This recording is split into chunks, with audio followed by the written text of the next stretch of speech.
Hey, my Legion. How y'all doing today? I'm here today to review something I saw last night, actually. Oh, holy shit. Oh, that's funny as hell. Um, I got distracted.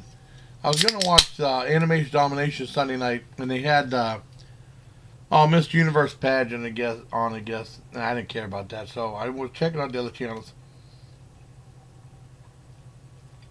It's 8 o'clock. I usually like watching The Simpsons. I still love The Simpsons.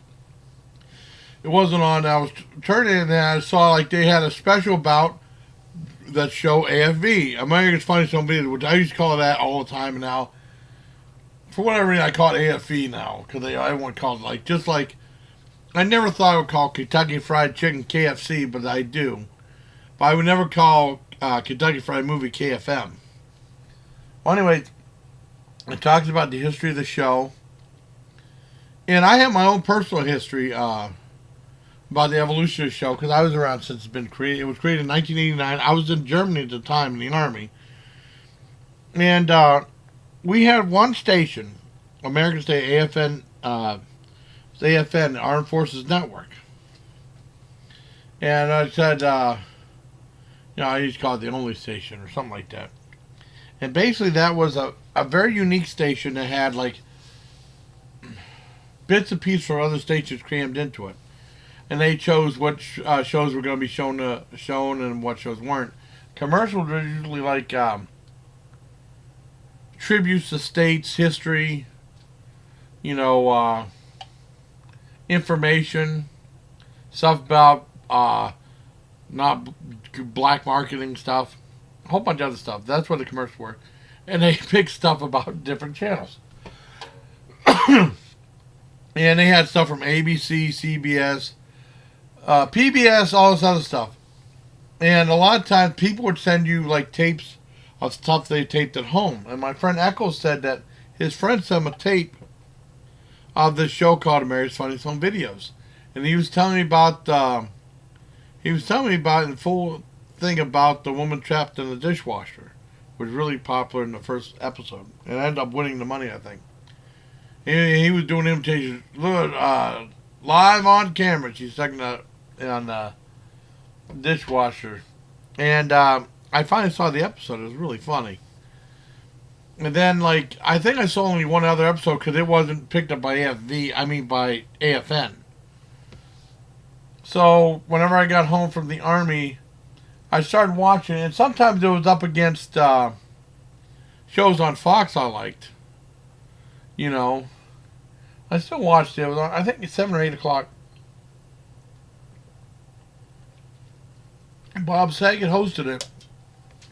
And they said they were influenced by a Japanese game show that had like a segment like that. They said, why don't we try to make this into a show?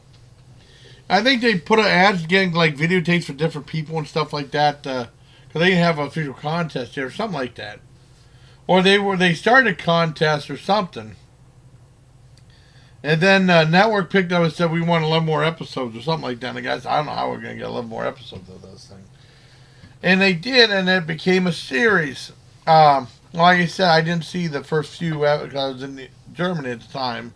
And then when I got out of the Army, I watched, out of Germany, and in Fort Bragg and stuff like that. Fort Bragg, the ABC, the reception wasn't that good, so I watched it sometimes. And they said like 2 or 3 months after the show was on air, the post house gets so many videotapes that they said, you guys got to stop making the show. You got to stop the show. Of course, that didn't happen. And they had people around the clock watching videos all the time. And they said only like 1% of the videos didn't make it. And they had everything categorized and put away and stuff like that. And it was really fascinating, interesting. They talked about the different hosts the show had. Now, I used to watch when Bob Saget was on there. And he was talking about people in Basin for not being funny on the show. But, And then when he left, they had Daisy Fuentes and John Fugelsang. Oh, my God. I like Daisy Fuentes. I couldn't stand that John Fugelsang. That's why I stopped watching it. I couldn't stand them two. And then Tom Bergeron came on, and I liked him a lot. Wasn't there? I don't know if there was a host after Tom Bergeron or not. I can't remember. And they had like these clips of Tom Bergeron's home videos with him with a giant head. Those were really, really funny. I like then like Alfonso Rivera came on. He was all right. I think he fits the demographic of the show. But boy, Davey Fuentes was great. But John, oh man, why would anyone want? I mean, that version sucked.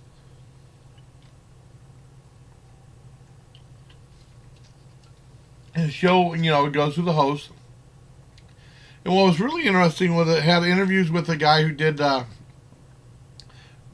and woman who did that dishwasher thing. And the woman got her hair caught in there, and the guy was giving her hell and stuff. That was funny. And I had an interview with them, and then there was a girl that they had a couple contest winners that were on there, and this one girl did a thing called Smith. It was a video called "Smitten with a Kitten," where she got a kitten for Christmas. She was really overwhelmed, and they sent it in. I think it said it took her them 8 years to pick it. And then she was on there, and they said that they, when they picked them up, they gave them a star treatment. They were really, red carpet, and for the most part, everything like that. It was really cool. And it said it influenced her to become get into broadcasting, which I thought was really neat. I mean, it's a fascinating show. I like it when they do stuff like this. I remember when they did the Schoolhouse Rock one, which was really kind of blew me away because that's such an iconic show, and they're doing a show about the scenes behind Schoolhouse Rock. I think this is just as entertaining. And they talk about, like, the rip-off, like, Tosh.0, and then Ridiculousness, which I still watch. And they said Tosh 2.0 was condemning the show Ridiculousness, saying it was copying him. And on the show they were reviewing that Rob Dyrdek. And he said, like, no, I wasn't imitating him. I was doing it Vin Demona. And he has a certain way of talking and stuff like that. He was pretty much imitating the whole thing except for Mary's Tough Funny some videos. I still watch Ridiculousness when I can. It's the only show I watch on MTV, I think. I don't think there's anything else really that good on there. But, I mean, I like when they do these behind-the-scenes shows. And, I mean, it's been a part of my, since the Army. Well, 89, it's been a part of my history. I've watched the show off and on. I mean, I used to watch all the time, and then when they had John Fugles, I stopped. I can't stand John Fugles' Tank or whatever his name is. But Tom Bergeron was really. I liked those things when he had a giant head, and he was the one that begged him to stop doing it after 5-6 seasons. I thought that shit was funny. It was really funny. But I give the show a 10 out of 10. It's fascinating when they do the behind the scenes because most things don't care enough about that. I'd like to see them do a Simpsons one. They did an animated Simpsons one was funny, but I'd like to see them do a real Simpsons one. That'd be cool. So I hope you like this review of AFV America. This is you. So until next time, everybody, please take care of my Legion.